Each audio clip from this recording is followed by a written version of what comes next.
Ok.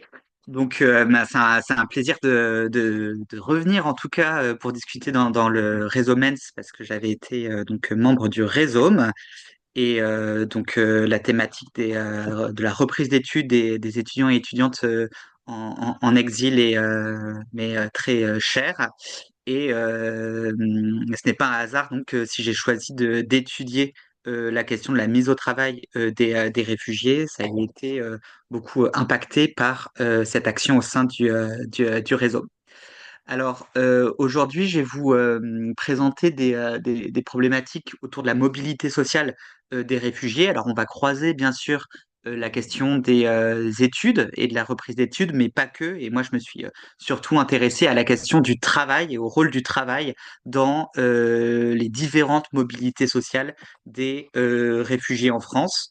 J'ai réalisé une enquête historique et sociologique sur le long cours, donc des années 20 à aujourd'hui, en déployant une multitude de méthodes, à la fois des méthodes d'archives, donc d'aller voir dans les archives d'associations comme France Terre d'Asile, comme le SSAE, Service social d'aide aux émigrants, qui était l'ancêtre de l'OFII, la CIMAD, les archives des centres, mais aussi des archives d'administration comme le ministère du Travail, de l'Intérieur, etc. Comment était pensée cette question du travail, mais aussi de la formation professionnelle des réfugiés dans différentes configurations historiques et comment elle était source de conflits entre différents pôles de l'administration et les associations, et avec quel résultat final pour les personnes concernées.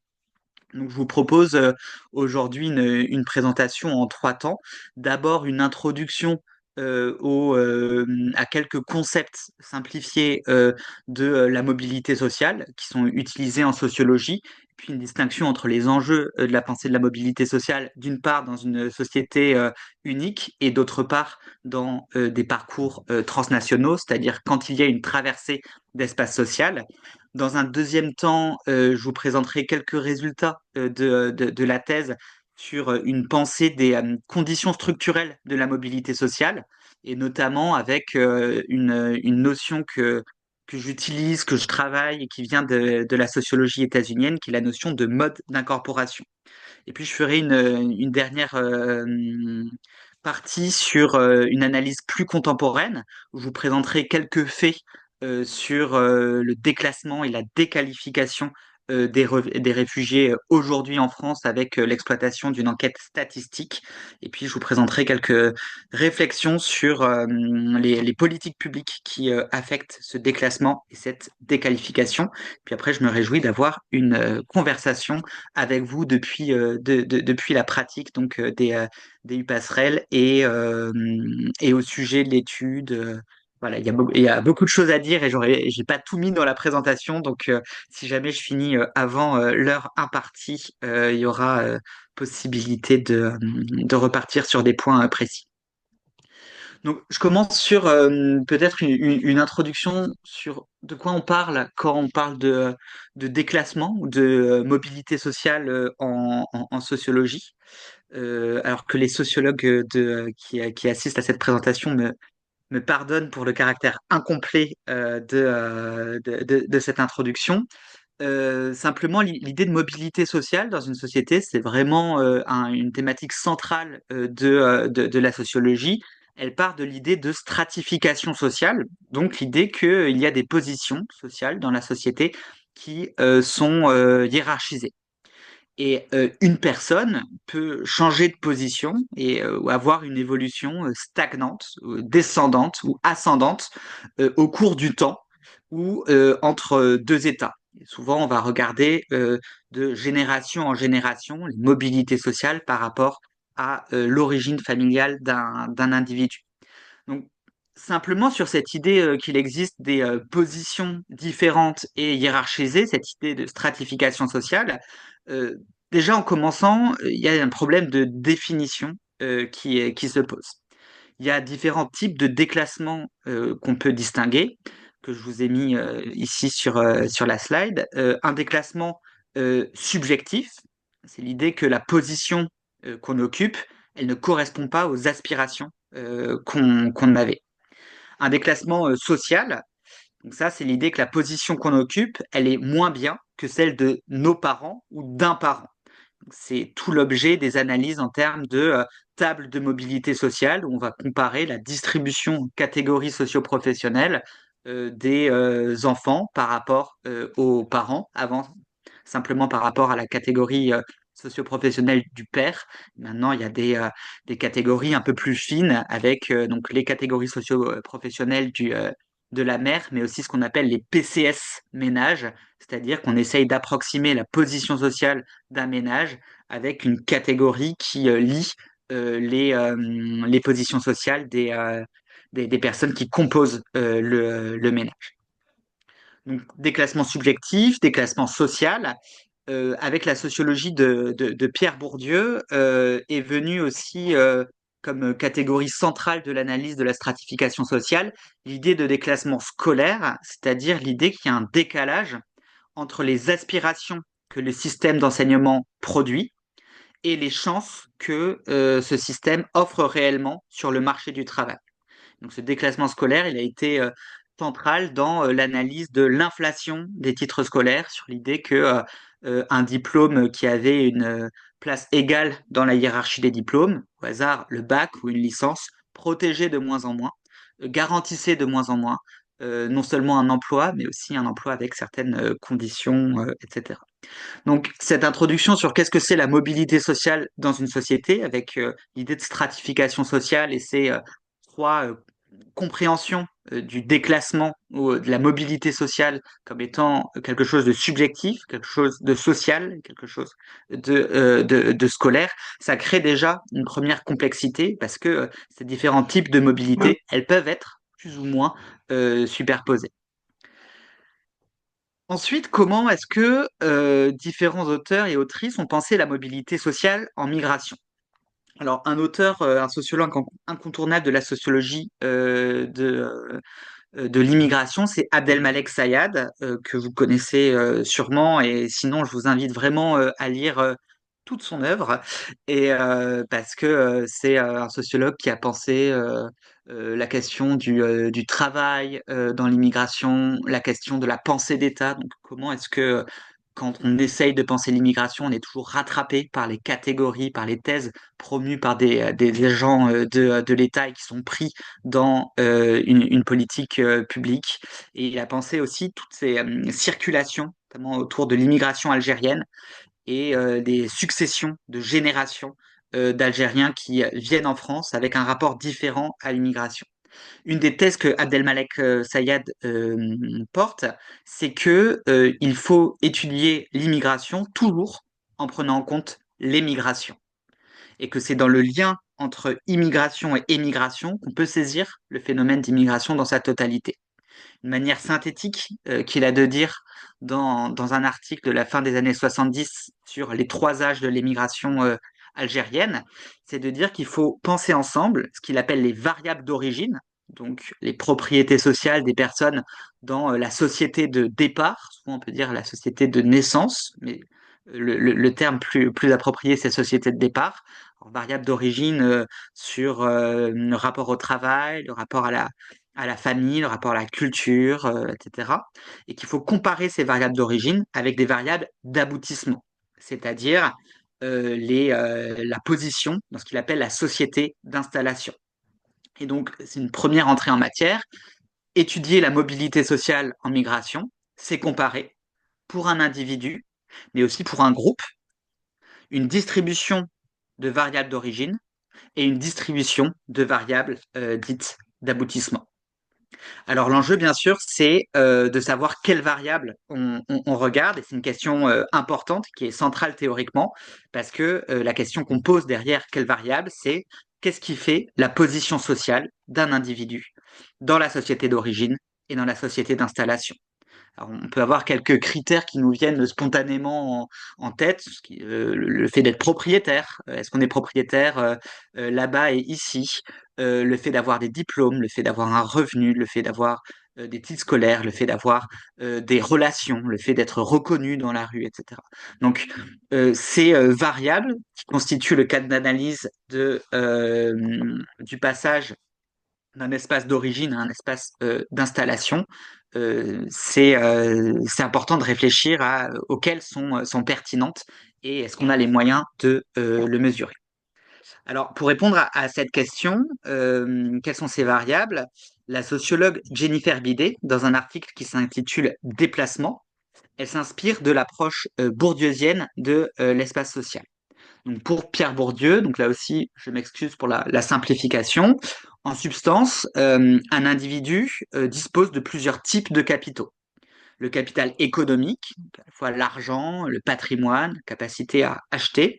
Le capital culturel, qui est à la fois un diplôme, aussi des biens culturels, aussi un goût, une aisance dans les choses de la culture.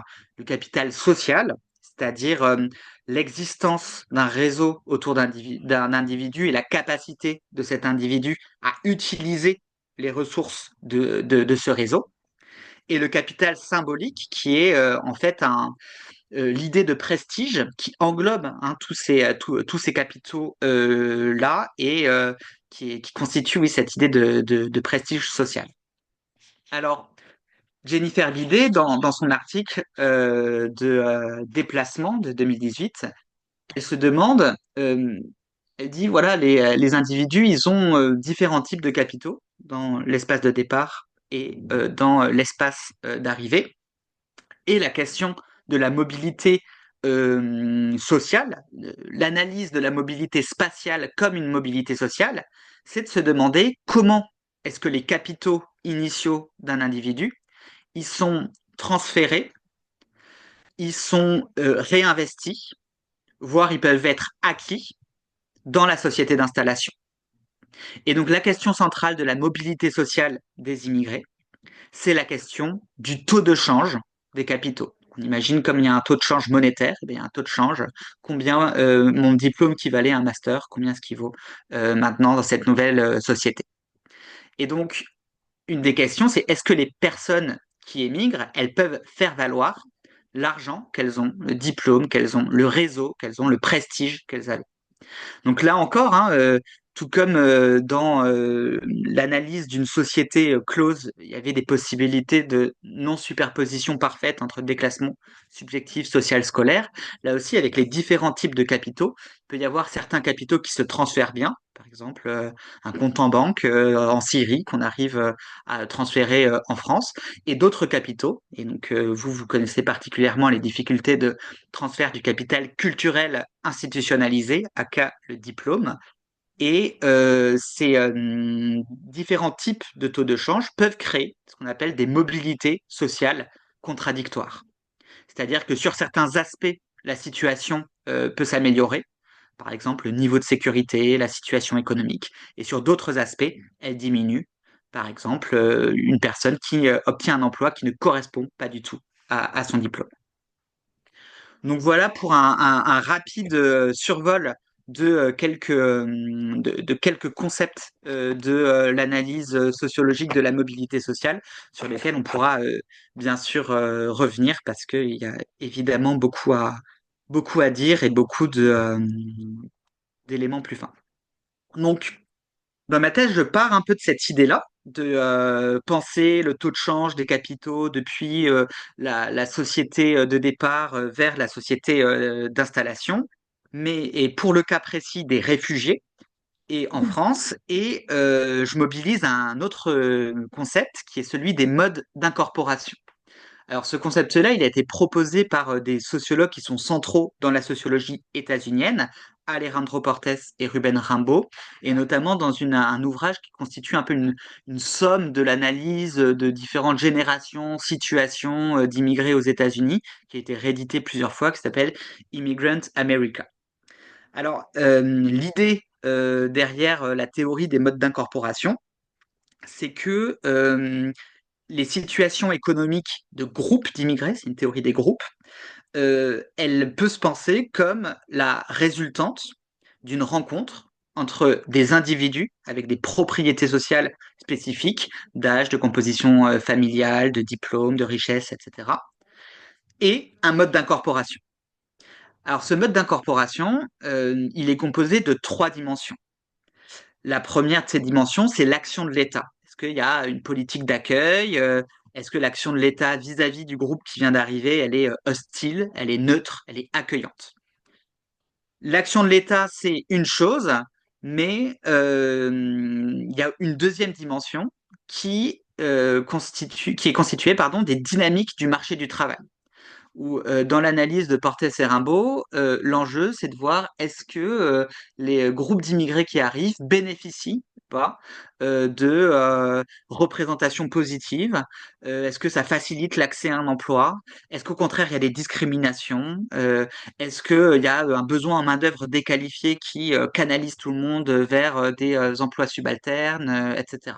Ça, c'est la deuxième dimension.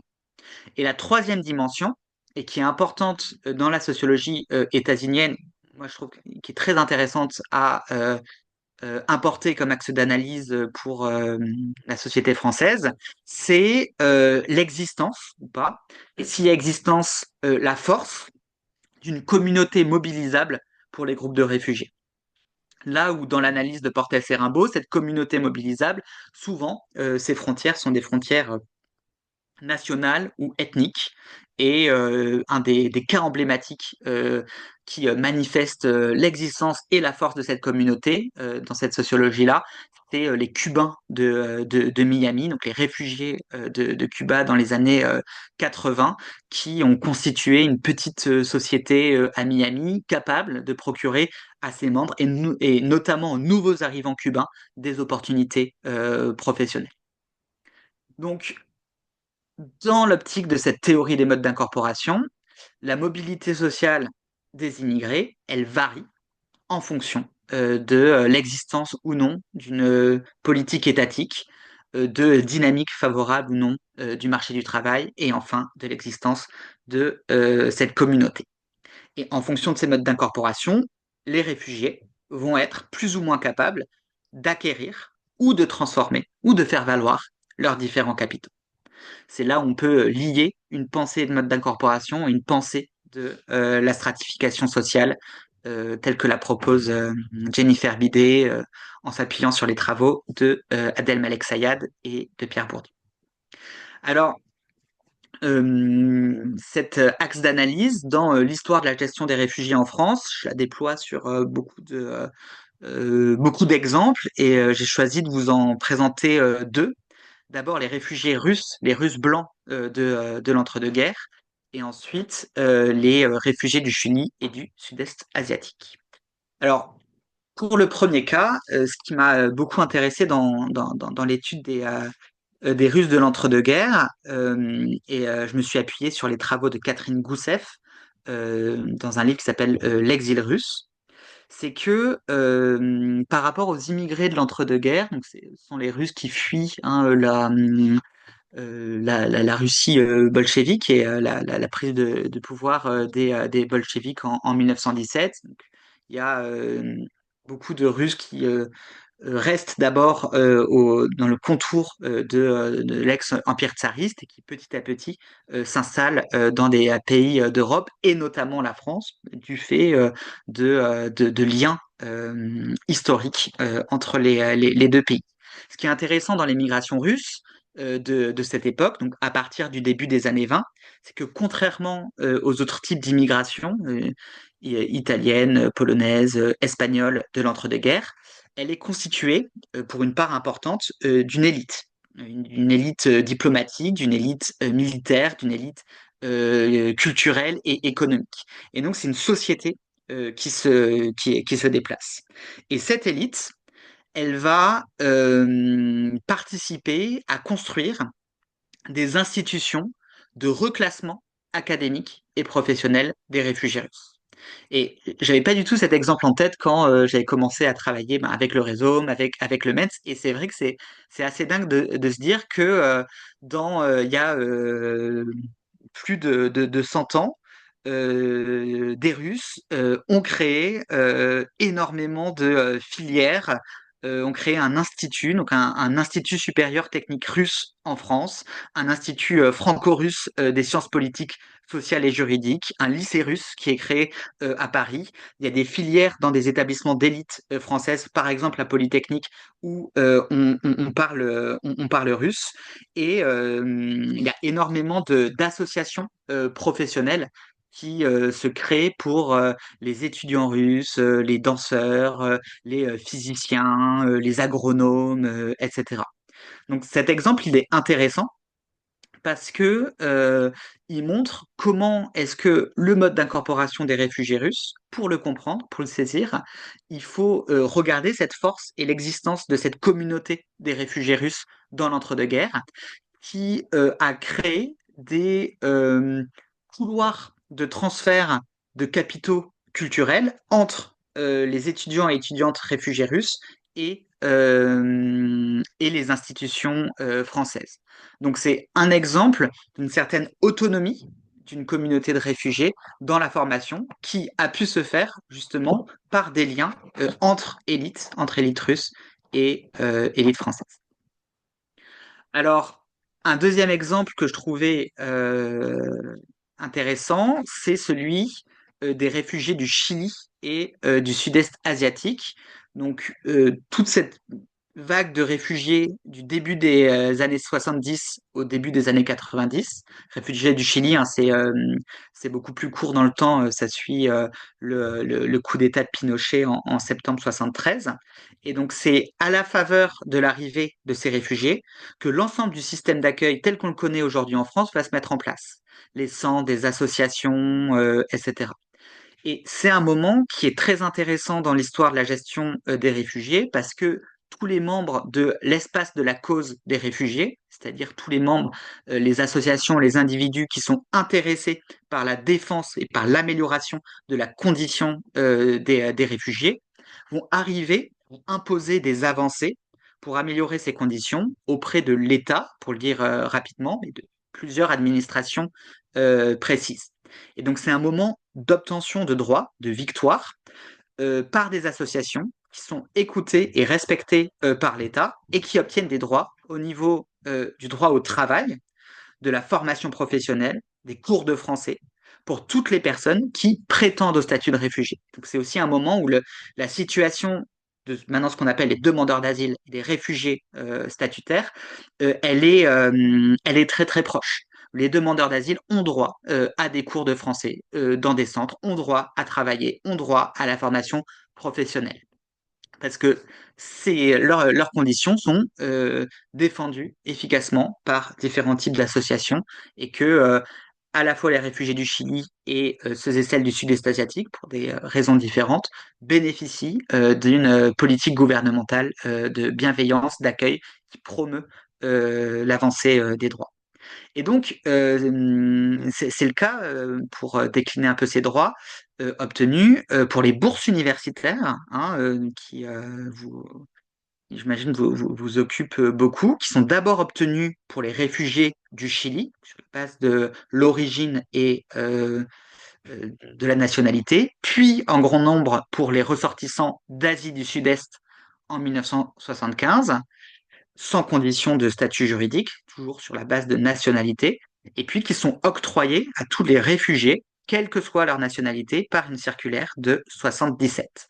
Donc c'est le moment où, en fait, il y a une dynamique classique pour les bourses universitaires, mais comme pour le droit au travail et comme pour le droit à la formation professionnelle, qui d'abord obtient des bénéfices pour une nationalité précise, et puis ensuite, par un travail de plaidoyer, étend ces bénéfices obtenus à l'ensemble de catégories juridiques.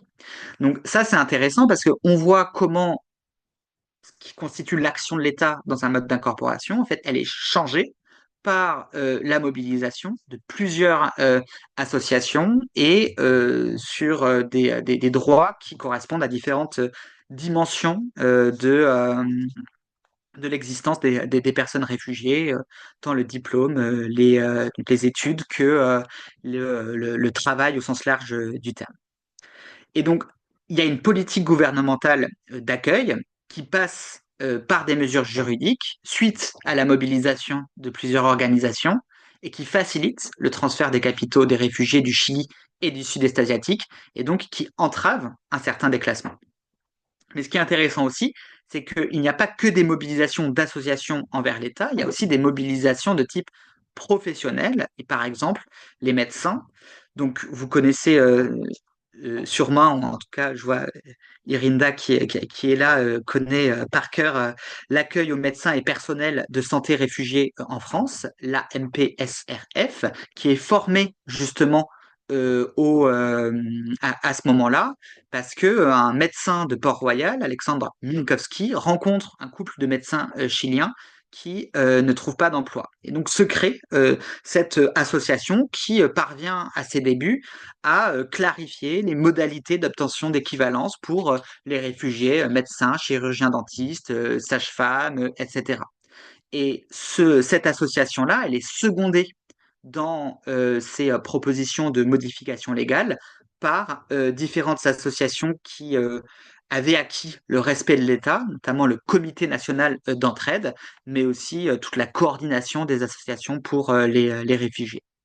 Donc, ce qui est intéressant ici, c'est que les mobilisations qui ont pour effet d'entraver le déclassement de réfugiés, donc de faciliter le transfert de certains capitaux et notamment le transfert de diplômes, à la fois ils sont le produit de mobilisation un peu générale d'associations pour les réfugiés en général, mais aussi de mobilisation spécifique d'associations qui s'organisent sur une base professionnelle et qui s'appuient sur une légitimité professionnelle propre.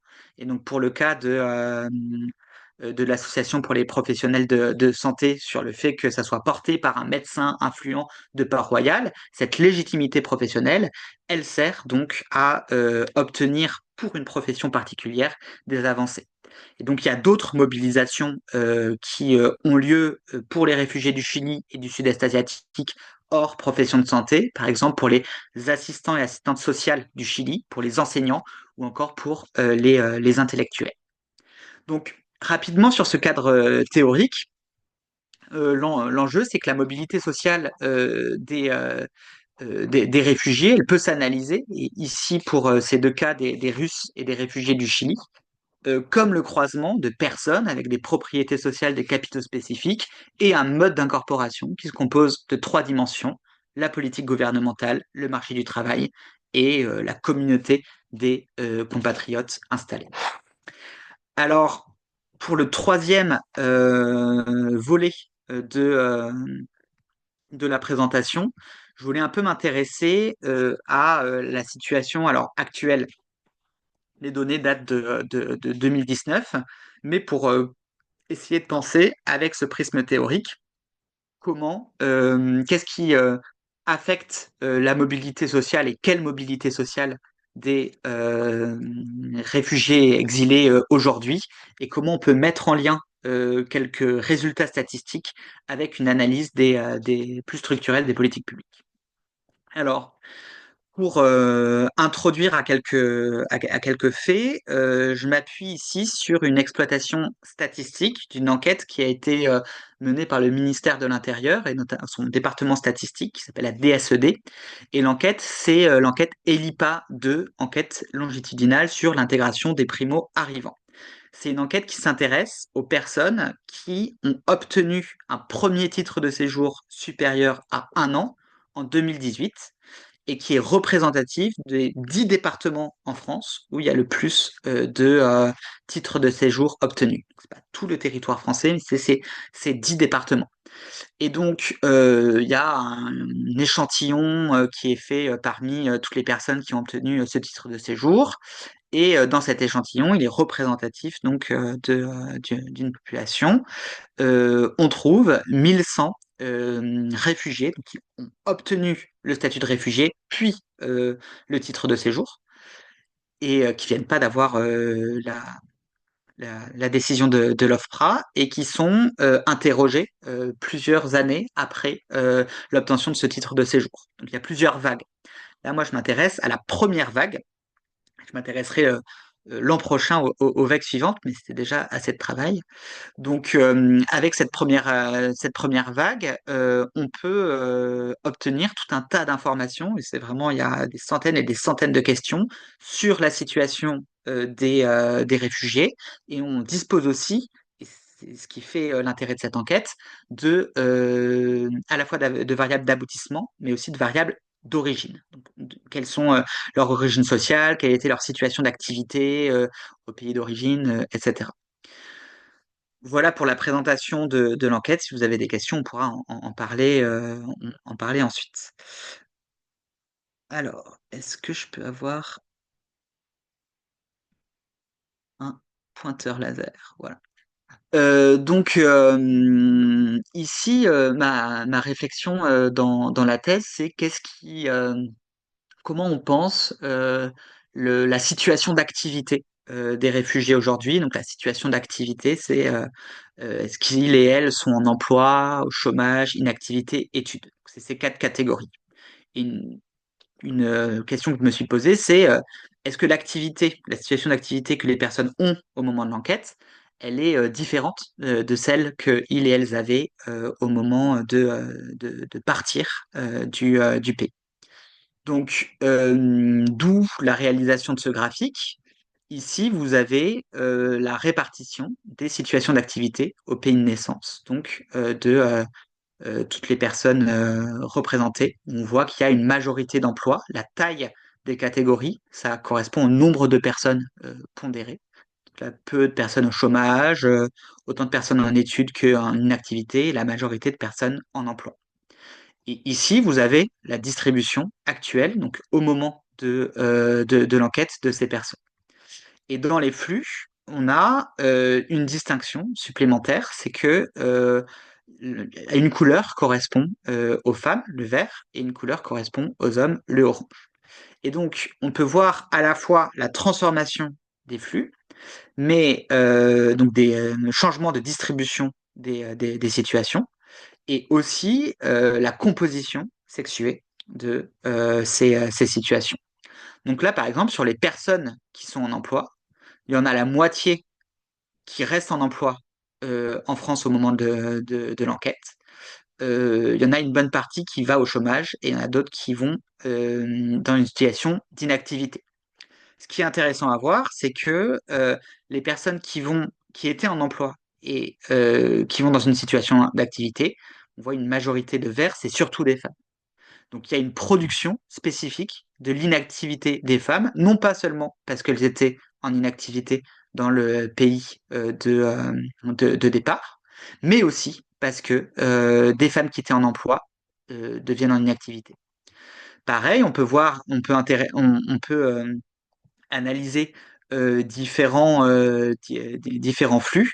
On voit que parmi les personnes qui étaient en études, peu reprennent les études et il y en a une grande partie qui en fait se mettent à rechercher un emploi. Ce qui est aussi une manière donc de penser des mobilités sociales avec des mobilités entre plusieurs situations d'activité.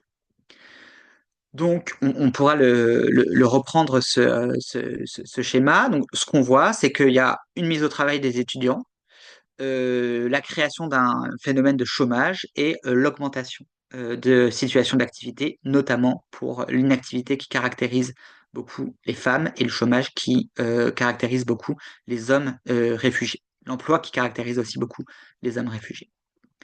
Donc maintenant, si on s'intéresse aux personnes qui sont en emploi, donc celles-là, on peut s'intéresser à la mobilité professionnelle en comparant le type d'emploi qu'il et elle occupaient dans la société de départ et le type d'emploi actuel. Et donc ça, c'est ce deuxième graphique, une trajectoire non pas de mobilité de situation d'activité, mais de mobilité professionnelle. Alors, qu'est-ce qu'on voit rapidement? Donc, c'est le même type de schéma avec ici 2700 personnes pondérées représentées.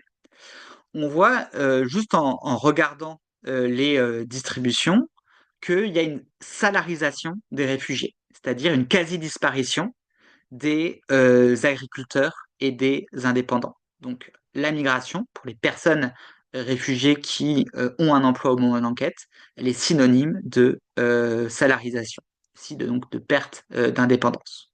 Cette salarisation, on peut la caractériser de manière plus spécifique comme une ouvriérisation avec une augmentation très, très importante du pourcentage de personnes qui rentrent dans la catégorie des ouvriers et une diminution du pourcentage de personnes qui étaient cadres ou qui étaient professions intermédiaires. On voit néanmoins que être cadre dans la société de départ, ça protège un peu de l'ouvriérisation. Il y en a moins qui sont ouvriers que de personnes qui sont employées ou professions intermédiaires ou cadres.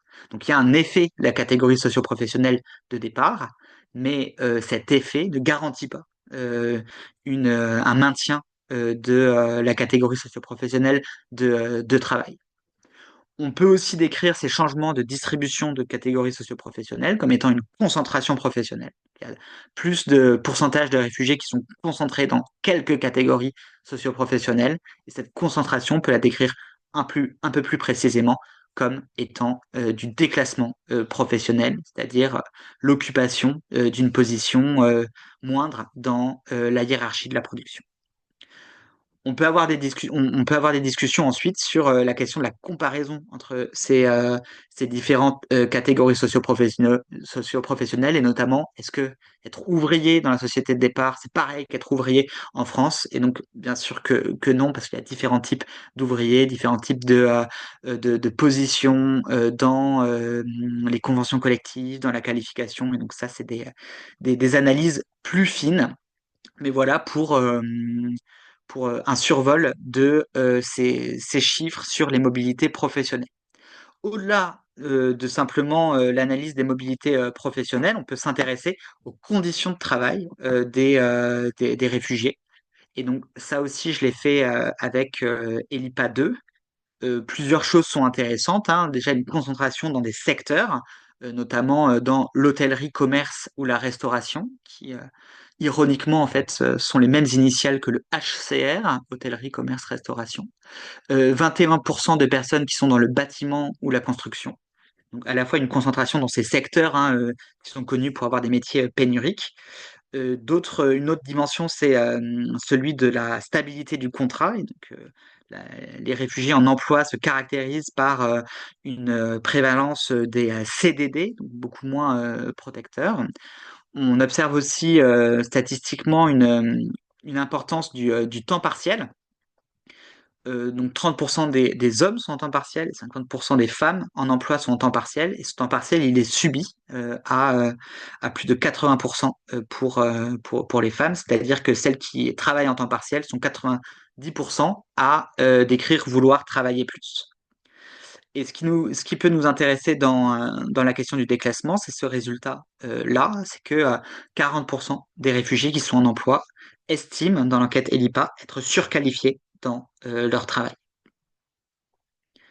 Et donc, ce qui dit aussi donc cette surqualification qui est à la fois hein, le symptôme d'un déclassement subjectif, le fait de ne pas avoir de position correspondant aux aspirations, et aussi un déclassement scolaire, c'est-à-dire le fait d'avoir un poste qui ne correspond pas au titre scolaire qu'on a obtenu. Alors, enfin, dernier résultat d'abord, celui aussi sur comment analyser le travail et qui est aussi un aspect hein, du déclassement, du capital économique, ici saisi non pas par le patrimoine, mais par le revenu, c'est que 40% des réfugiés qui sont en emploi vivent sous le seuil de pauvreté. Donc, le seuil de pauvreté, c'est 60% du revenu médian. Donc, ont des salaires insuffisants pour vivre. Alors, ces faits-là sur les mobilités de situation d'activité, des mobilités professionnelles, sur des conditions de travail, de type d'emploi, de concentration dans des secteurs particulièrement difficiles. Comment est-ce qu'on peut les mettre en lien avec plusieurs aspects des, euh, des politiques migratoires et des politiques de gestion des réfugiés? Alors pour penser cette question, je me suis intéressé à la sociologie de l'État en France. Donc, j'ai fait une observation pendant 2 mois à la DIER, donc qui était rattachée au ministère de l'Intérieur, et j'ai pu faire plus d'une soixantaine d'entretiens avec des fonctionnaires, des personnes d'associations impliquées dans l'intégration professionnelle des réfugiés, qui était le nom de la politique, et avec des entreprises aussi, et avec donc des associations intermédiaires. À partir de là, j'en ai tiré une analyse dont là, je vous donne les principaux résultats, disons, conceptuels, mais qui sont appuyés sur des entretiens, des analyses beaucoup plus étoffées dans le manuscrit de thèse. Et peut-être un point terminologique. Ici, je m'intéresse aux réfugiés. Dans les statistiques, je m'intéresse aux réfugiés, c'est-à-dire aux personnes qui ont obtenu au BPI, en fait, qui ont obtenu une protection internationale, parce que les demandeurs et les demandeuses d'asile ne sont pas enquêtés par les statistiques des LIPA2, parce qu'ils et elles ne constituent pas une population légitime pour l'État, des personnes dont il faudrait se préoccuper de la bonne ou mauvaise acquisition de ressources, bonne ou mauvaise intégration avec 4 guillemets de chaque côté. Et aussi parce que la politique publique à laquelle je me suis intéressé, politique d'intégration professionnelle des réfugiés, était ciblée sur les bénéficiaires de la protection internationale essentiellement. Pour autant, l'analyse de ces politiques publiques, elle vaut pour l'ensemble des personnes qui ont une mobilité contrainte et qui passent par l'asile, que moi j'appelle des gouvernés de l'asile, c'est-à-dire les personnes dont les politiques publiques de l'asile, les politiques de gestion de l'asile, pour lesquelles ont des effets sur le transfert de capitaux, l'acquisition de ressources, la possibilité de trouver un emploi, etc. Donc il y a plusieurs traits des politiques publiques qui peuvent être mis en lien avec le déclassement et les différents types de mobilité des réfugiés. D'abord, c'est l'idée que la politique de gestion de l'asile, elle peut se comprendre comme une politique de rationnement linguistique, c'est-à-dire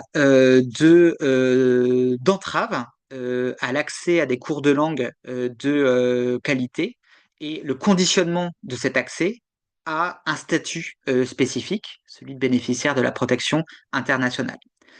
Ce conditionnement-là, il n'a pas toujours été en place. Par exemple, je vous parlais dans les années 70 et jusqu'au milieu des années 80, les personnes qui demandaient l'asile avaient droit à des cours de français qui étaient dispensés dans les centres par la CIMAD, quel que soit le statut des personnes hébergées.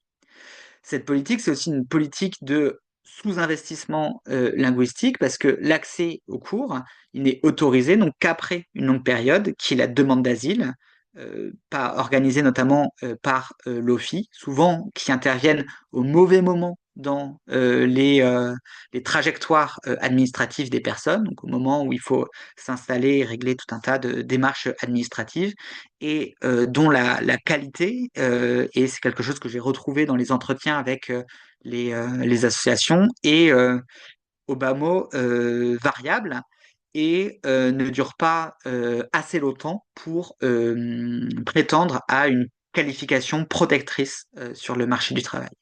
Donc ça, ce rationnement linguistique, c'est un premier frein pour accéder à une qualification pour les réfugiés, mais plus largement pour les exilés. On peut aussi distinguer une politique de rationnement scolaire et une politique de discrédit scolaire. Alors la distinction, elle tient dans le fait que le discrédit scolaire, c'est faire en sorte que les diplômes des réfugiés ne sont pas reconnus, et que les conditions qui leur permettraient de faire reconnaître ces diplômes sont entravées, ne sont pas satisfaites. Le rationnement scolaire, c'est l'idée que même les non-diplômés n'ont pas les moyens d'accéder à, à une formation scolaire, donc n'ont pas les moyens de suivre des cours.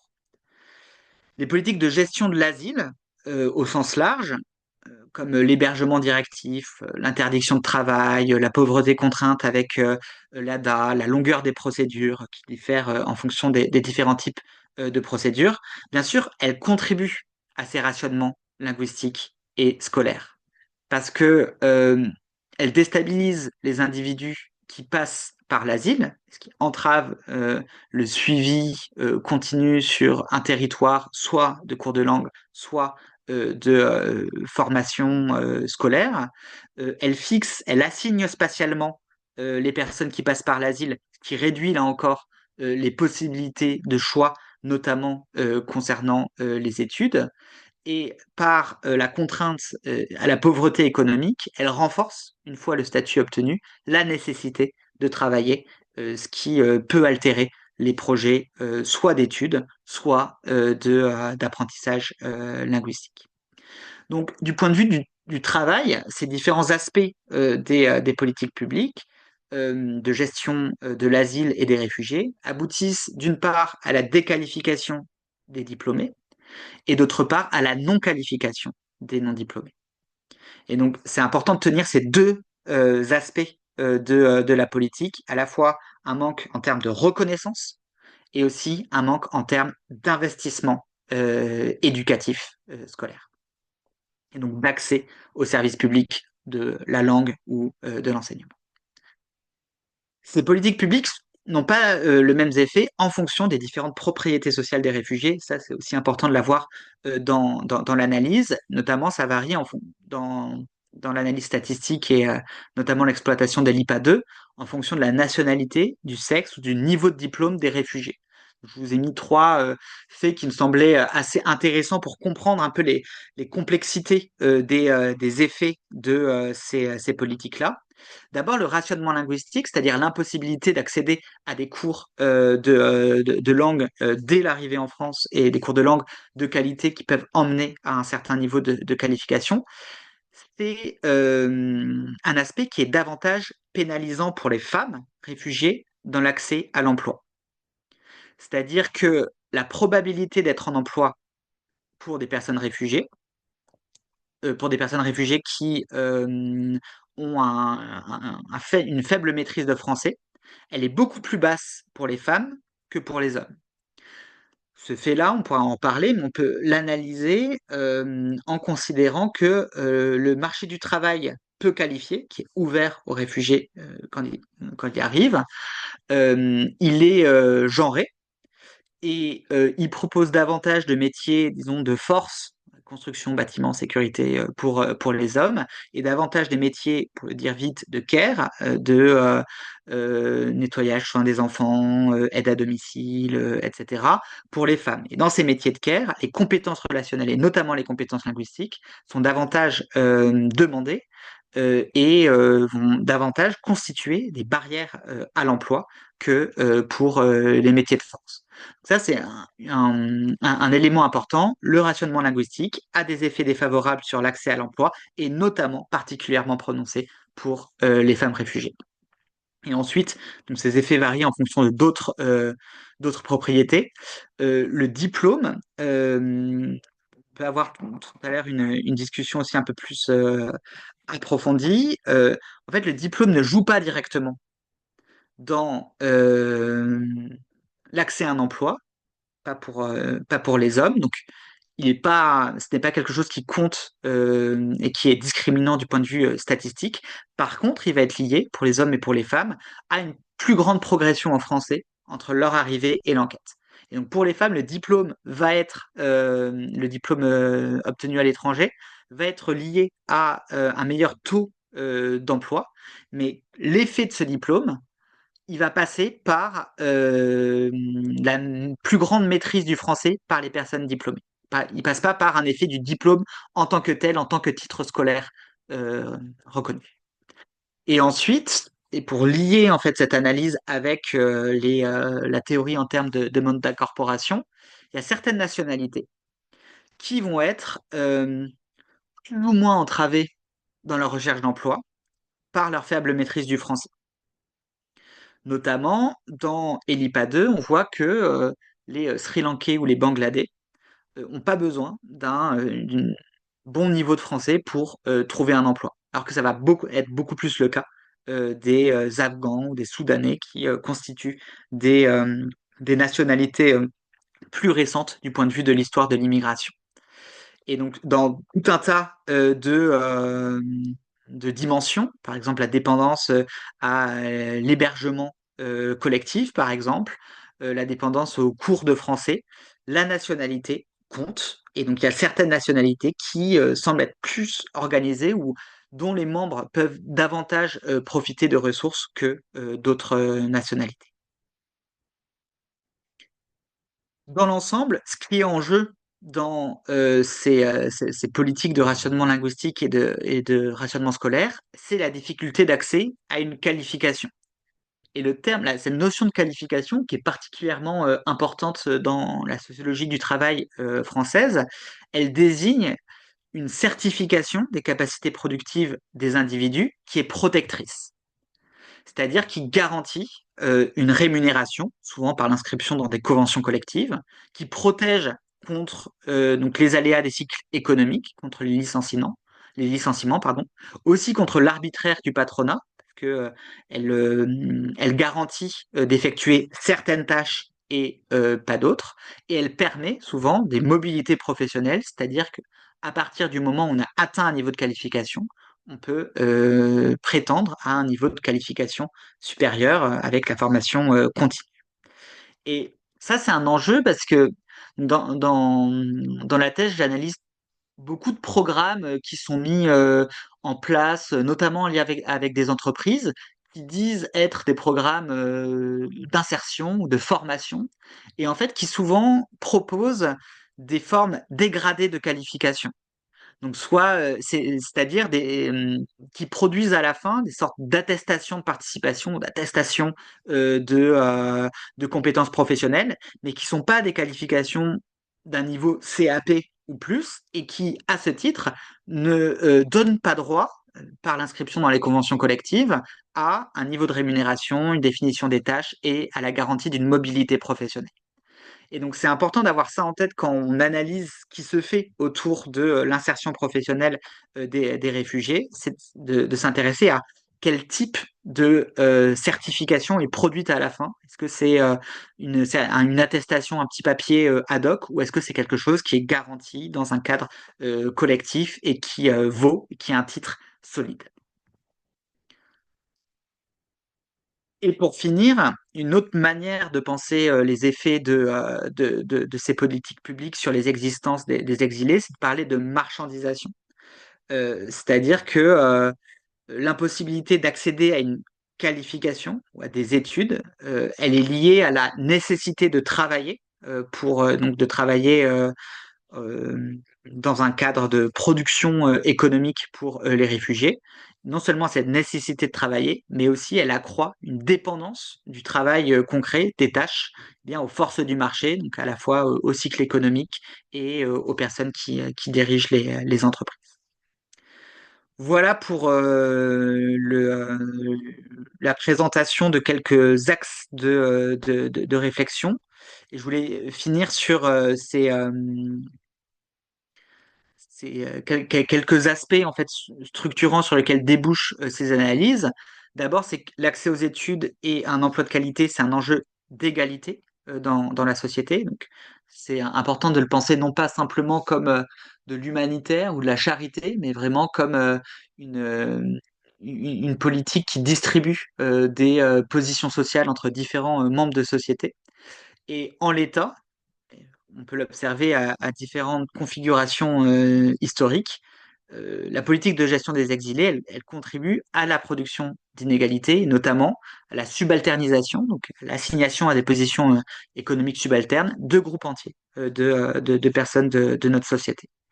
Et dès lors, et j'imagine que vous avez plein d'idées, la question qu'on peut se poser à partir de ce cadre théorique, c'est comment, depuis les lieux d'enseignement, à la fois du secondaire, du supérieur, mais aussi de formation professionnelle, on peut travailler à maximiser le taux de change des capitaux des exilés, donc à entraver au maximum des phénomènes de déclassement, de mobilité sociale descendante, mais aussi pas que sur cet aspect de reconnaissance, sur l'aspect de l'investissement, comment est-ce qu'on peut assurer un accès égal à l'investissement public dans l'éducation et dans la langue entre les exilés et les autres membres de la société, et concrètement, comment on assure un accès à des cours de français de qualité, à une formation qualifiante la plus haute possible.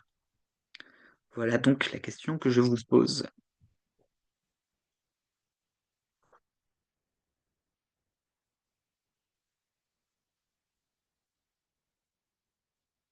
Alors, je ne sais pas si vous voulez, comment, Louise, tu veux procéder. Bah écoute, généralement, ce qu'on me propose aux membres, c'est de soit mettre des messages dans le chat si jamais vous pouvez pas prendre la parole, mais de pas hésiter à activer vos micros si vous avez des questions pour Fred ou des remarques, des envies de partager des situations à vous, de répondre à la question de Fred si vous avez une idée. Sinon, je sais qu'il y avait une question qui avait été posée par Laura Elisa qui travaille au DU Passerelle de Saclay, qui te demandait la différence entre chômage et inactivité. Mais voilà, n'hésitez pas à prendre la parole si vous en avez d'autres. Ouais, donc la différence entre chômage et inactivité. Donc il y a deux réponses. Il y a la réponse simple qui est de dire quelle est la différence pour les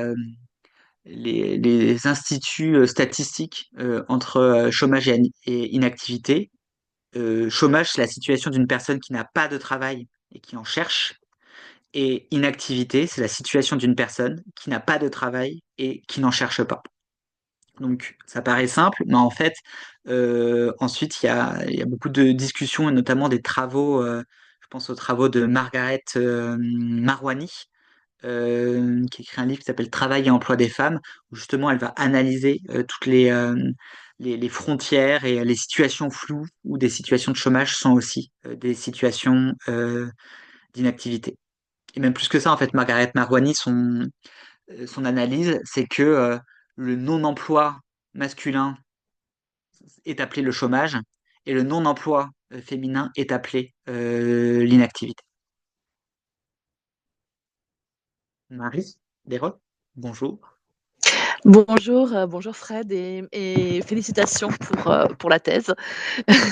J'ai une petite question, si j'ai bien compris, enfin, la plupart de tes travaux se basent sur l'année 2019, hein, à peu près, enfin cette période-là, et je me demandais si le même raisonnement est de la même façon transposable aux Ukrainiens.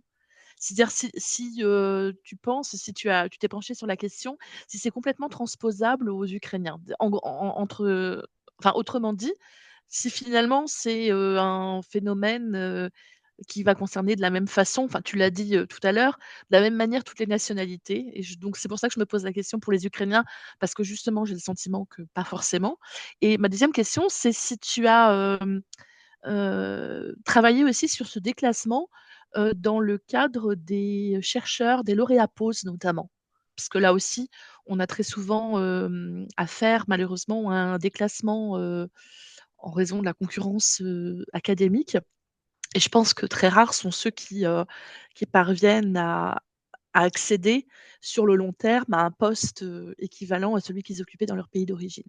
Merci beaucoup. Merci.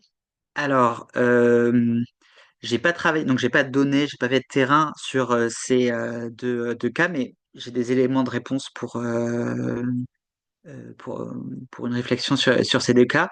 D'abord, sur les Ukrainiens et les Ukrainiennes, oui, il y a donc dans la théorie des modes d'incorporation, il y a une attitude gouvernementale, il y a une politique gouvernementale qui est spécifique.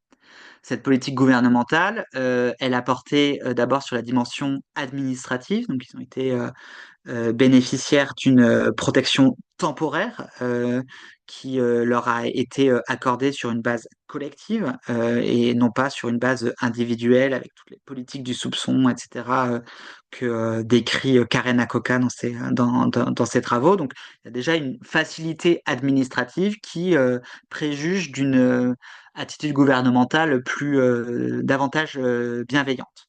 Ensuite, au-delà du droit, il y a eu tout un tas de organisations spécifiques qui ont été mises en place.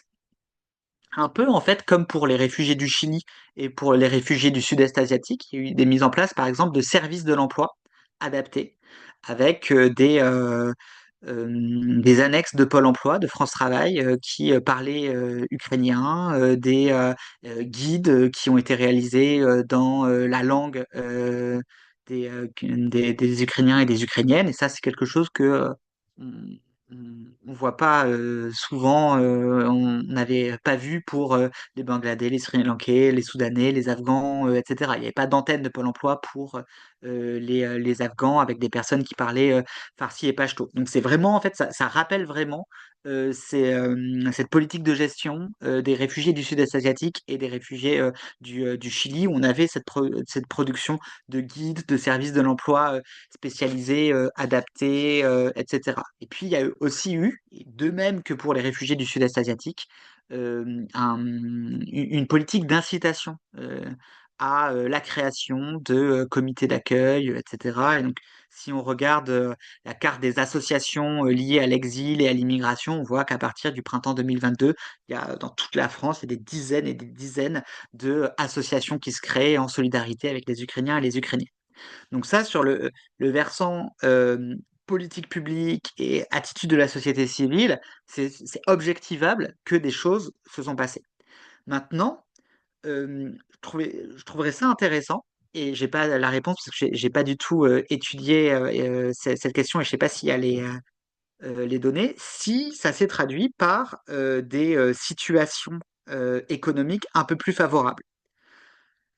J'ai pas l'impression, dans les articles du Monde ou des flashs que j'avais vus sur les réfugiés ukrainiens, souvent le récit qui était donné, et les quelques données, c'était de dire que les Ukrainiens, qui étaient surtout des Ukrainiennes et des femmes ukrainiennes, en fait, occupaient des postes d'aide à domicile, de nettoyage, etc. Donc des postes dans des métiers peu qualifiés, du care, etc. Donc c'est à établir bien sûr à l'aide d'entretiens et de statistiques, etc.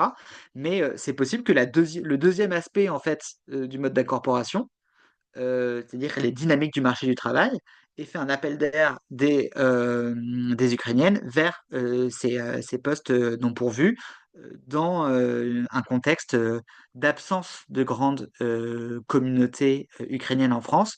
Et là aussi, il faudrait comparer la France et l'Allemagne.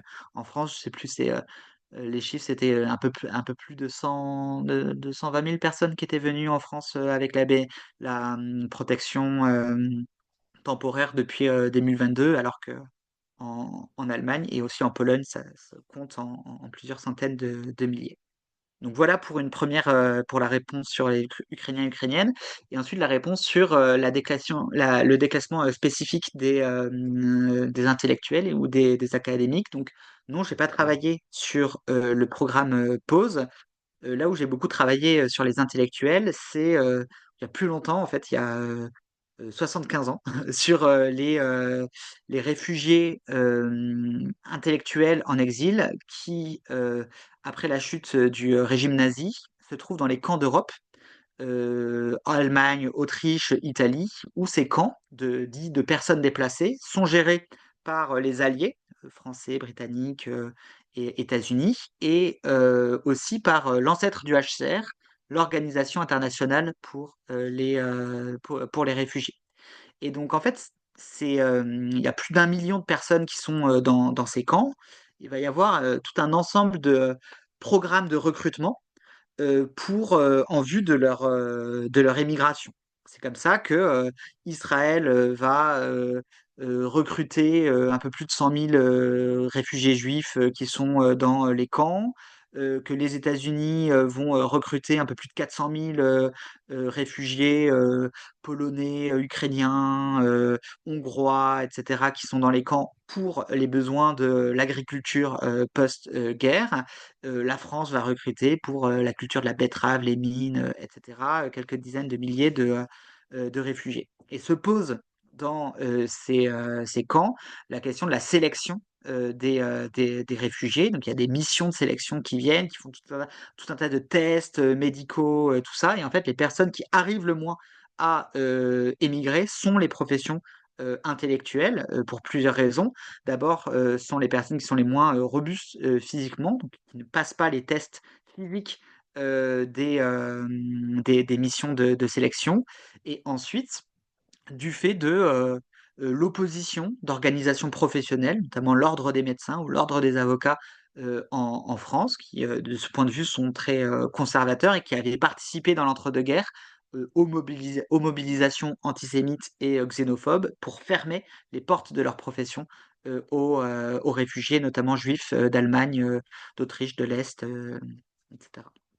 Et donc, on trouve dans ce long détour pour dire que le, la possibilité de réinsertion des intellectuels, à la fois, elle est liée aux logiques plus générales de gestion de l'asile, mais aussi aux dynamiques d'organisation professionnelle.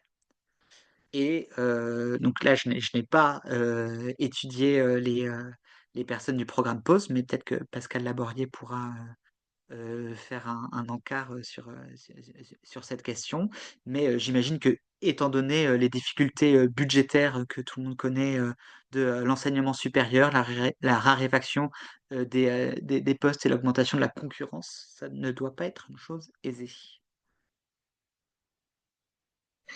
Merci beaucoup et j'aurais dû commencer par là. Merci beaucoup pour tout ton exposé qui était vraiment très, très intéressant. Plaisir.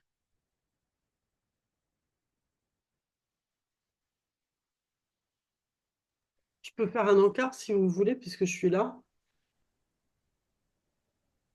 Merci Frédéric pour la présentation de ton travail que j'ai trouvé vraiment intéressante. Pour répondre à la question sur les lauréats POSE, il y a actuellement un début d'analyse par le programme POSE lui-même avec actuellement des personnes qui ont trouvé un poste équivalent au leur, bon, au niveau maître de conférence. Et pour l'instant, de ce que j'ai comme chiffre, c'est réparti selon les différents types de nationalités, aussi bien des Turcs qu'une Ukrainienne, qu'un Syrien, etc. Donc je pense que c'est trop tôt parce que l'enquête qui a été faite par le réseau européen qui associe tous les programmes, qui s'appelle Inspire Europe, compte en moyenne qu'il faut au minimum 5 ans pour l'insertion professionnelle. Donc finalement, les seules personnes, mais qui sont pas, qui sont hors poste puisque ça a commencé plus tard, ce serait effectivement les collègues syriens qu'il faudrait analyser, mais c'est un autre contexte. Donc les premiers qui arrivent dans la cohorte vraiment de manière presque systématique, c'est les collègues de la Turquie, avec, pour certains d'entre eux, qui ont gagné leur procès, ont réintégré leur poste. Donc là, ça pose d'autres types de questions. Donc là, c'est trop tôt pour le programme POSE sur l'emploi dans le supérieur.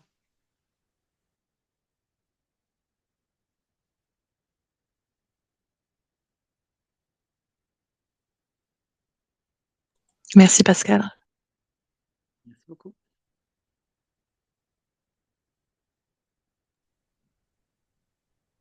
Je suis Véronique, je travaille pour le DU Passerelle à Dijon. Donc, merci beaucoup pour en effet ce travail très intéressant et qui n'est pas souvent mis en avant sur les plateaux de télé, je trouve, à titre personnel. Mais par contre, je me posais la question quand même on insiste sur les politiques publiques qui concernent les conditions d'accès aux cours de langue. Mais il me semble que c'est pas. Alors certes, c'est important, hein, bien évidemment, mais je trouve que l'enjeu, il est aussi dans l'état de l'accueil. Parce que on se rend compte quand même quand il y a une rencontre et que quelqu'un prend soin, on va dire, d'une personne exilée qui détecte un potentiel ou qui parie un peu sur ses capacités et veut l'emmener vers une intégration, ça marche. Il n'y a pas forcément besoin du cas de la langue. Je trouve que c'est aussi tout un travail d'implicite qui, sur notre manière de fonctionner ici en France, dans le travail, dans toute cette codification de l'accès à l'emploi et si on, enfin, qui mérite vraiment une attention très particulière et vraiment de décryptage, ne serait-ce d'une offre d'emploi, enfin, pour voir tout ce qui se cache derrière tous les codes sociaux, qui se cachent derrière une basique offre d'emploi. Je me dis, c'est tout un travail quand même qui va au-delà de la langue. C'est vraiment offrir, par exemple, un temps d'immersion pour que la personne prenne conscience des écarts qui lui manquent entre ce qu'elle connaît, son niveau de diplôme, est-ce que oui ou non, ça correspond à ce qu'il a appris. Enfin, c'est ces mesures d'écart qui ne soient pas dictées par des référentiels ou par des capacités langagières.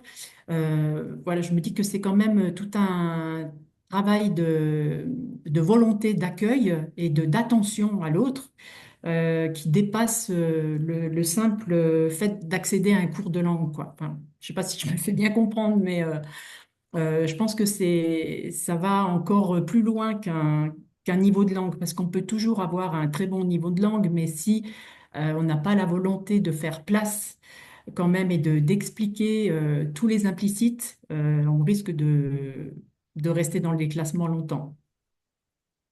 Oui. Merci pour cette intervention.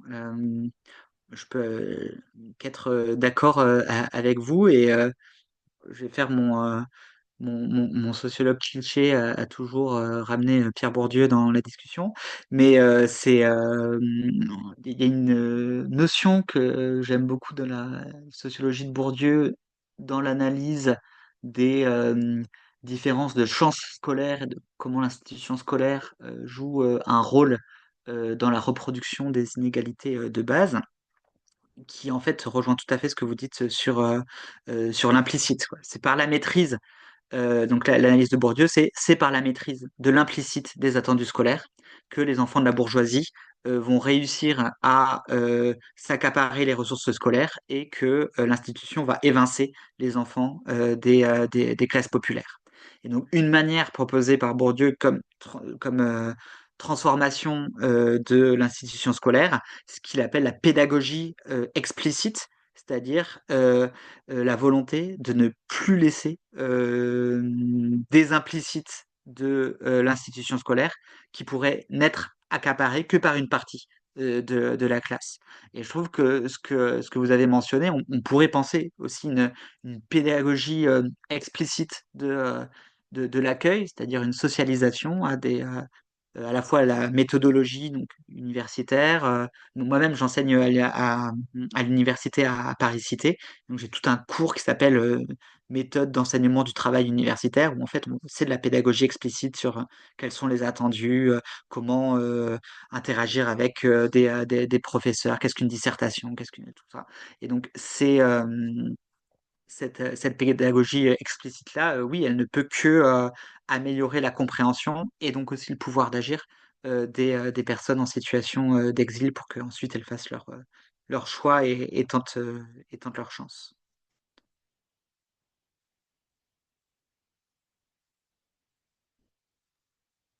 Et simplement pour aller dans le sens inverse quand même, sur la question du français, en fait, on a assisté quand même depuis, et j'imagine que c'est quelque chose auquel vous vous confrontez, mais depuis une vingtaine d'années, à l'instrumentalisation du niveau de français, à des fins de sélection et notamment à des fins de sélection pour obtenir des papiers, la nationalité française. Alors ça concerne dans une moindre mesure les réfugiés statutaires, mais bon, des personnes qui passent par l'asile et qui ensuite se régularisent par une autre manière sont affectés par ça. Donc il y a quand même un enjeu à la validation de niveaux de français précis. Donc à la fois pour les papiers, pour les personnes qui n'auraient pas de papier stable, mais aussi pour continuer dans des formations professionnelles qualifiantes. Un exemple qui revenait souvent dans les entretiens que j'ai pu faire, c'est l'exemple du CAP électricité qui demande un niveau, je crois, B1. Et donc, si les personnes n'ont pas validé ce niveau B1, peuvent pas aller en CAP électricité. Et c'est pareil pour les niveaux B2 ou C1 demandés à l'entrée de certaines formations universitaires. Donc, à la fois, c'est insuffisant, mais c'est nécessaire comme preuve et pour le coup, comme garantie d'une qualification linguistique qui ne puisse pas être remise en cause dans une interaction.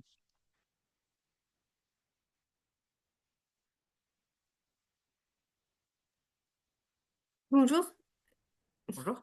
merci pour l'exposé, c'était super intéressant. Je rejoins tous les compliments qui ont eu lieu.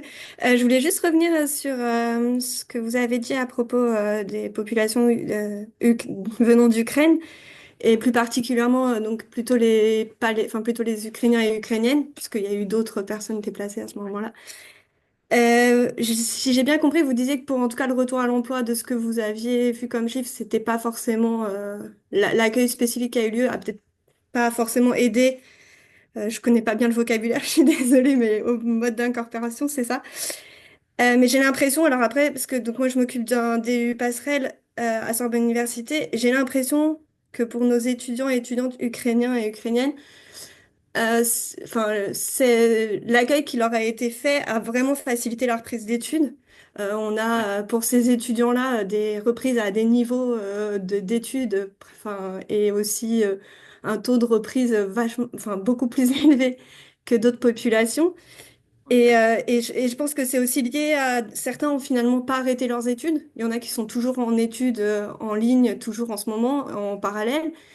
Et donc, c'est vraiment pour moi qui travaille dans les DU passerelles depuis un moment, ça, enfin, c'est un vrai changement. Et c'est un vrai changement aussi dans nos missions. J'ai l'impression qu'il faut quand même que c'est une population assez particulière. Enfin, je sais pas s'il y a d'autres personnes qui ont eu ça aussi. Voilà. Merci beaucoup. C'est très intéressant parce qu'en fait, euh, enfin, là, ce que vous soulignez, c'est que la force et l'existence de la communauté nationale, elle est complètement changée par le numérique.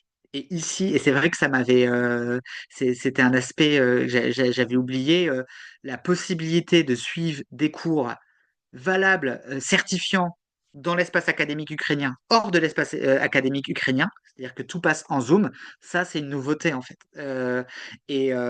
C'est en fait comme si l'élite russe de l'entre-deux-guerres avait organisé non pas des filières à Paris, mais des cours par Zoom. Donc c'est vrai que ça déplace et ça permet de déployer dans d'autres dimensions cette autonomie dans la certification d'une communauté nationale et ici la communauté ukrainienne.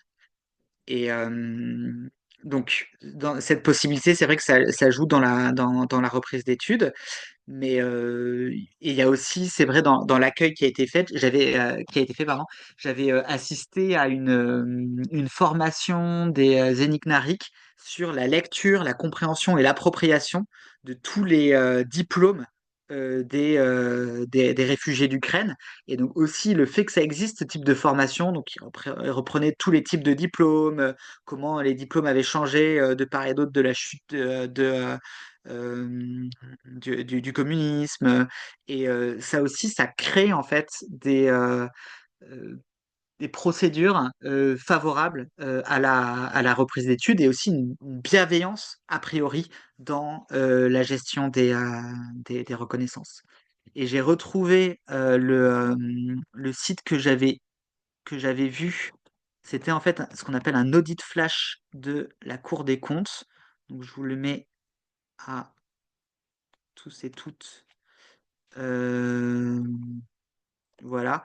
Et donc c'était dans cet audit flash que il y avait marqué que il y avait au moins 12 000 personnes qui étaient nées en Ukraine, qui avaient travaillé au moins une semaine entre mars et décembre 2022, dont un tiers dans le secteur de l'hébergement-restauration, donc en fait qui est le secteur un peu classique des réfugiés. Mais bon, c'est un audit flash, c'est 2023, c'est des catégories assez larges, donc peut-être que c'est à affiner. Merci en tout cas pour l'accueil de ma présentation et pour votre intervention. Laura Elisa Sanchez.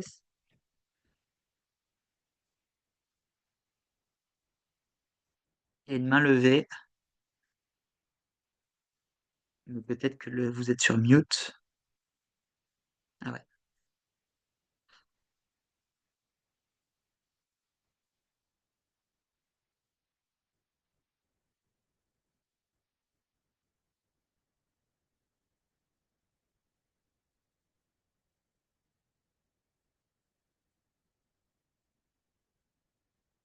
Vous pouvez écrire sur le chat si vous voulez, puis on peut prendre une autre question en attendant. C'est bon, c'est là. C'est bon, désolé. Là, c'est bon. Oui, pardon. Alors, c'est ma collègue qui va vous poser la question. Oui, bonjour. Béatrice Toumy, en fait, je suis professeure de français langue étrangère pour le DU Passerelle Paris-Saclay. Et en fait, c'était pour rebondir par rapport à ce que vous avez dit à l'intervention précédente, notamment par rapport au public ukrainien. En fait, dans le cas des Ukrainiens, effectivement, le statut dont ils avaient bénéficié, parce que maintenant leur statut est moins favorable, c'était la protection temporaire, a beaucoup facilité les choses pour ils ont eu beaucoup moins de soucis et donc ils pouvaient beaucoup plus se concentrer sur les études par rapport à d'autres populations qui engluaient dans les démarches, dans la précarité, voilà, plus que eux ont pu l'être, notamment sur les 2 dernières années. Mais maintenant, c'est un peu moins le cas.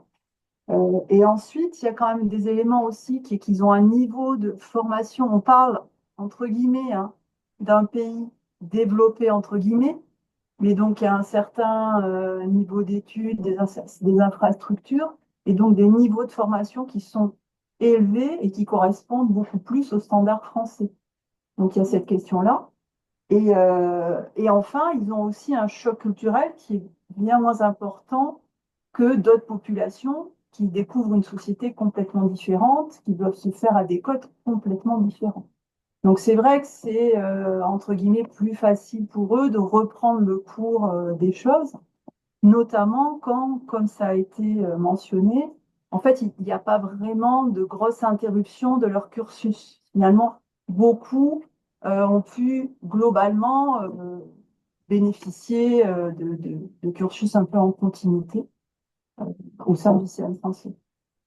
Oui, et si je peux, Vas-y, vas-y. si je peux rajouter du coup quelque chose, c'est aussi la question de la fracture numérique. C'est un terme ouais, que j'ai appris récemment et c'est vrai que les Ukrainiens, en tout cas, les jeunes Très Ukrainiens sont, performant. voilà, sont ultra connectés, connaissent bien les outils et en tout cas, si ça ne les avance pas, au moins ça ne les Facile. retarde pas, ouais, par rapport à d'autres étudiants qui, eux, ben, n'ont pas cette fluidité voilà, vis-à-vis des outils numériques.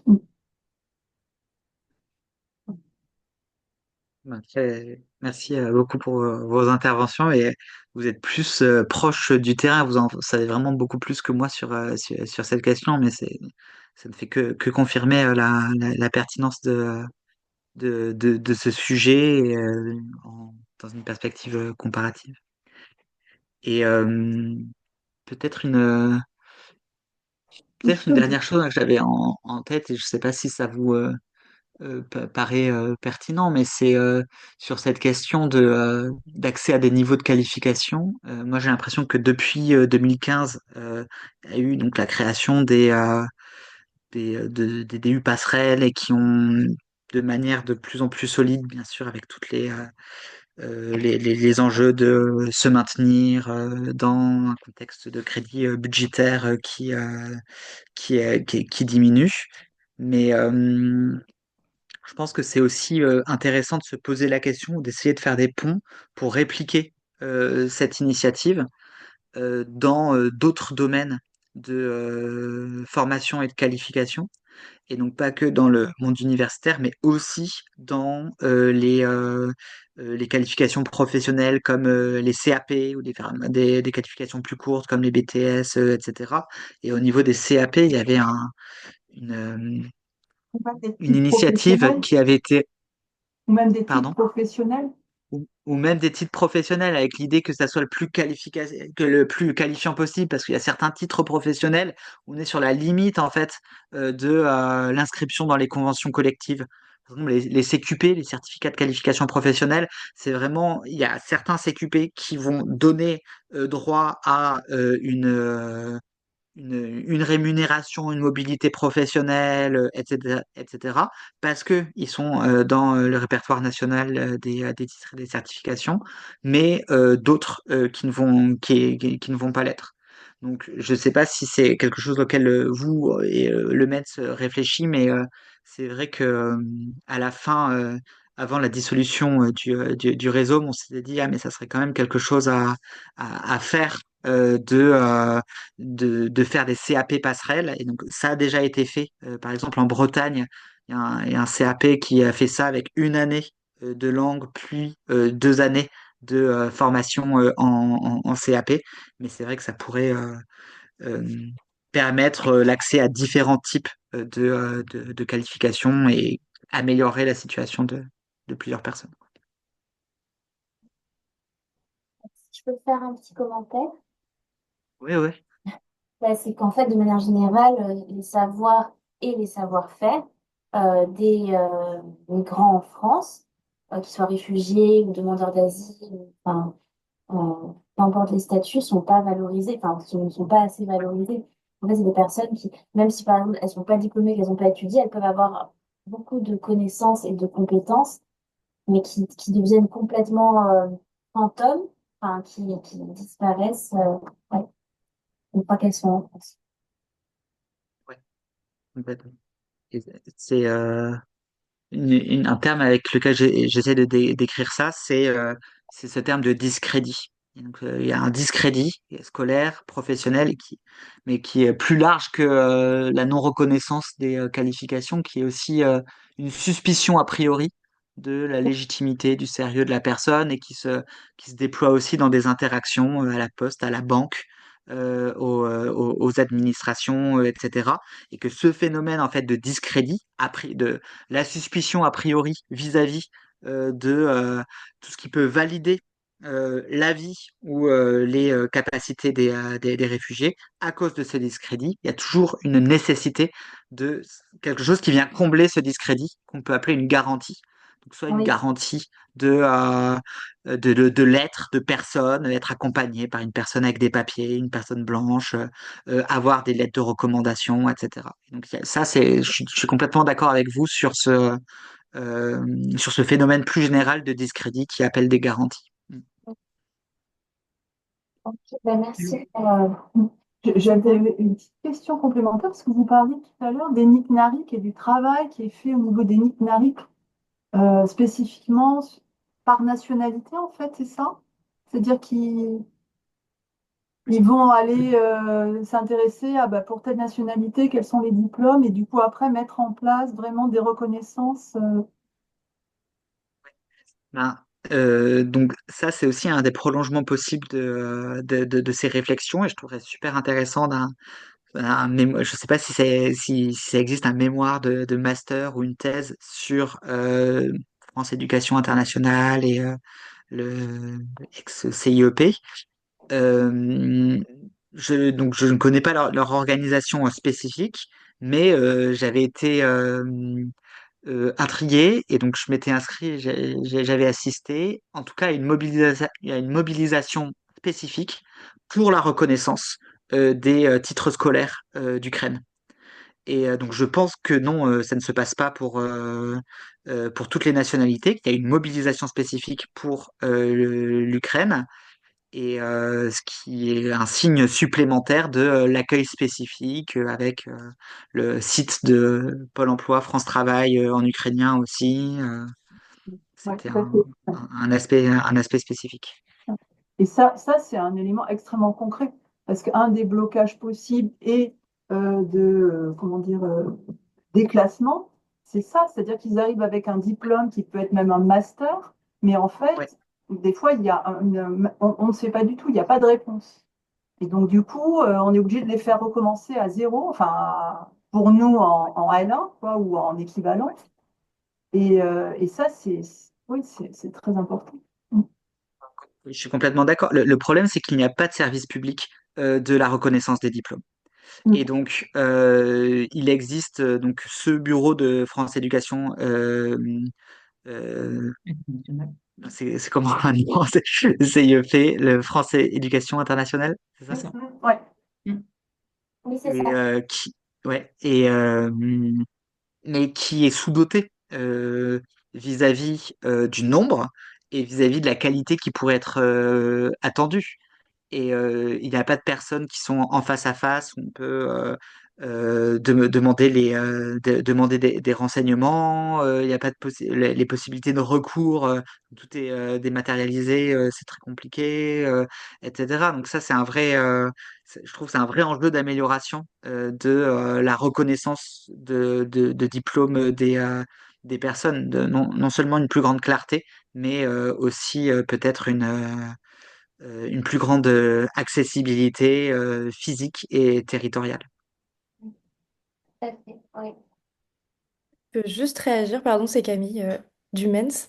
À l'instant, ce qui a été dit sur FEI, effectivement sur Enigna. Donc Enigna qui est un opérateur de France Éducation Internationale, effectivement est organisé en experts territoriaux, donc par pays, pour évaluer les documents qui leur sont envoyés. Il y avait effectivement des moyens spécifiques qui avaient été alloués pour le territoire de l'Ukraine quand il y a eu la guerre. Mais juste, Béatrice, par rapport à ce que tu disais, par contre, il n'y a absolument pas besoin d'une attestation de comparabilité pour s'inscrire dans l'enseignement supérieur. Donc les personnes qui n'ont pas eu de réponse de FEU, même si pas de réponse, c'est assez étonnant, si jamais ça vous arrive, vous n'hésitez pas à nous contacter parce que nous, on a aussi des contacts à FEI spécifiques pour les personnes exilées. Euh, ça devrait pas être ça devrait pas être bloquant pour une candidature ou une inscription dans l'enseignement supérieur au niveau désiré par la personne. On va dire que ce qui est délivré par Enic Narik, ça a aucun caractère obligatoire, aucun caractère contraignant. C'est vraiment juste une aide à la lecture des parcours des personnes. Donc une commission pédagogique peut tout à fait inscrire un étudiant exilé sans avoir l'attestation de comparabilité. Normalement, c'est pas un obstacle. Voilà, c'était juste pour préciser concrètement, parce que j'ai cru comprendre ça, que c'est une possibilité, mais c'est pas obligatoire. Et Véronique, j'ai vu que tu avais relevé. Je sais pas, Fred, si tu veux ajouter quelque chose là-dessus. Sinon, j'ai vu que Véronique, tu avais levé la main aussi. Oui, non, je voulais demander si vous aviez des retours de travaux ou qui ont pu se faire sur la validation des acquis de l'expérience, le BAE sans frontières, pour justement faire reconnaître cette expérience qui a pu avoir lieu dans les pays d'origine. Euh, des travaux académiques, non, mais j'avais assisté à la présentation de compte rendu de cette opération à Paris. Je pourrais la retrouver. Il me semble que elle avait concerné quelques dizaines de cas et surtout pour des niveaux CAP, il me semble. C'était c'était les deux éléments. Mais je pourrais envoyer à, à Louise et Camille les deux les, les éléments que j'avais. Ouais. Mhm. Merci. Oui, c'est encore nous, Paris-Saclay. Ouais. C'est pour rebondir à ce que disait Camille. Effectivement, c'est pas bloquant, mais en fait, le fait de ne pas avoir de reconnaissance sanitaire, mais simplement, il faut imaginer les dossiers des candidats qui arrivent sur le bureau d'un responsable de formation à Alain qui a je sais pas combien de candidatures.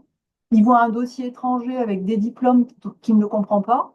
Le plus facile pour lui, c'est de tout mettre au-dessous de la pile et de ne prendre personne. Donc au moins, quand il y a une équivalence de niveau, quelque chose d'un peu extérieur, officiel qui appuie, c'est quand même plus facile pour, entre guillemets, faire passer des dossiers. C'est pas bloquant, mais c'est quand même un élément qui a son importance.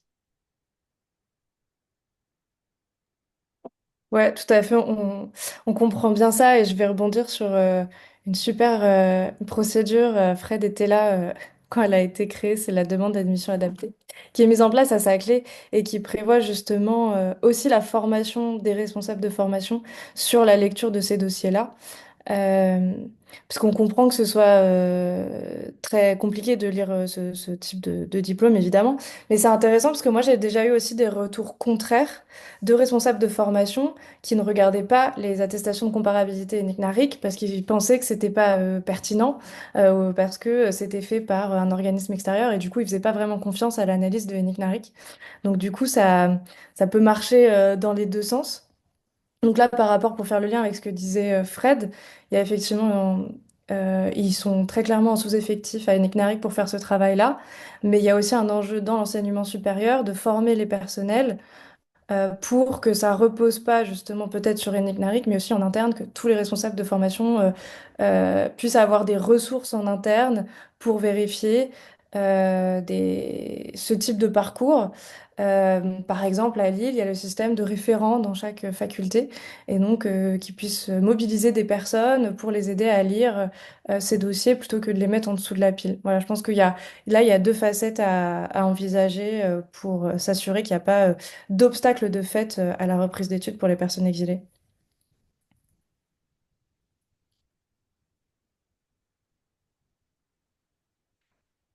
Puis il est déjà 15h12.